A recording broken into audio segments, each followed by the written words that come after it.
নমস্কার বন্ধুরা, আমি পারমিতা আর আপনাদের সকলকে স্বাগত জানাই আমার রান্নাঘরে। আজকে আমি বানাবো আমার জন্যই নতুন একটি পদ, সেটা হলো মাশরুম ভাজা। আমি কিন্তু মাশরুম আগে কখনো রান্না করিনি, আজকেই প্রথমবার। এখানে 400 গ্রাম মতো মাশরুম আছে। সেটা আমি প্রথমেই গরম জলে ভালোভাবে ধুয়ে টুকরো করে নিয়েছি।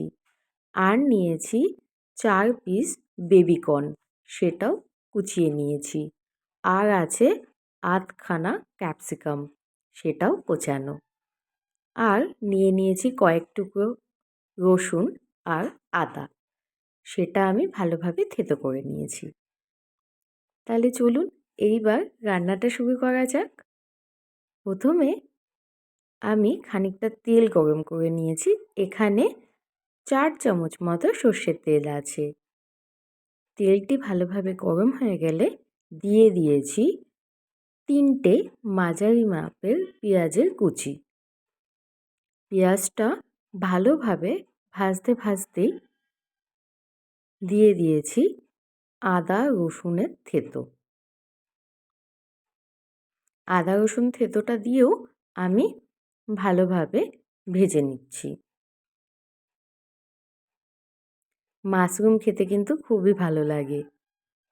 যদিবা আমি এইবারই প্রথম বানিয়েছি, খেতে কিন্তু খুব সুন্দর হয়েছিল।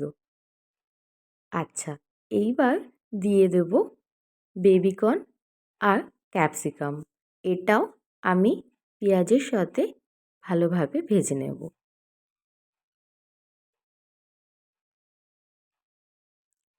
আপনাদেরকে সকলকে অনেক ধন্যবাদ আমার চ্যানেলটি সাবস্ক্রাইব করার জন্য। আচ্ছা, এইবার দিয়ে দিচ্ছি মাশরুম। মাশরুম রান্না করতে খুব বেশি সময় কিন্তু লাগেনি, বড়জোর 15 মিনিট। তাতেই রান্না হয়ে গেছে। মাশরুমটা দিয়েও ভালোভাবে ভেজে নেব। এইবার এর মধ্যে দিয়ে দিয়েছি পরিমাণ মতো নুন।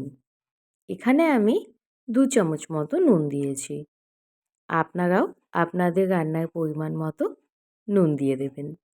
আর দিয়েছি 2 চামচ হলুদ। দিয়েছি হাফ চামচ মতো লঙ্কার গুঁড়ো।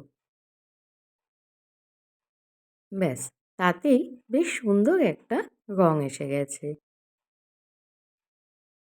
এইবার রান্নার মধ্যে দিয়েছি হাফ চামচ মতো মিট মশলা আর দিয়েছি সামান্য পরিমাণে গরম মশলা। ব্যাস, এই গেল মূল উপকরণ। এইবার শুধু গ্যাসটা কমিয়ে ঢাকনা দিয়ে রান্নার পালা। ভালোভাবে কষিয়ে নিলেই মাশরুম রান্না কিন্তু কমপ্লিট। মাশরুম কিন্তু আরও অনেকভাবে খাওয়া যায়। আজকে আমি এই পদ্ধতি আপনাদের সাথে শেয়ার করলাম। খেতে কিন্তু খুব ভালো হয়েছিল। মাশরুম আপনারা রুটি, পরোটা, ভাত সব কিছুর সঙ্গেই খেতে পারেন।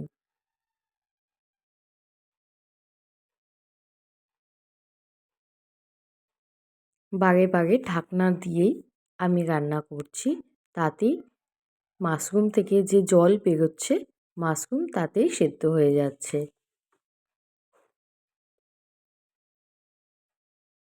আজকে আমি মাশরুমের সঙ্গে বানিয়েছিলাম পরোটা। খেতেও কিন্তু খুব ভালো হয়েছিল। আপনাদের সকলকে অনুরোধ রইল, আমার রান্না যদি ভালো লাগে অবশ্যই আমার চ্যানেলটি সাবস্ক্রাইব করে নেবেন।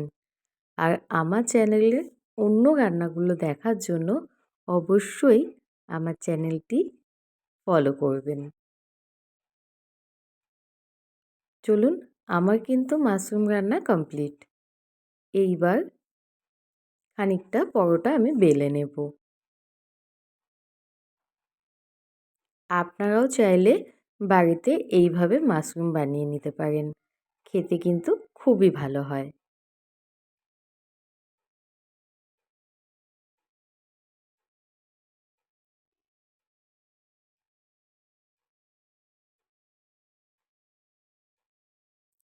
সকলকে অনুরোধ রইল, আপনাদের আমার রান্না যদি ভালো লাগে তাহলে একটি লাইক ও সাবস্ক্রাইব অবশ্যই করবেন। আর আপনার আত্মীয় পরিজন ও বন্ধুদের সাথে আমার রান্নাটি শেয়ার করতে পারেন।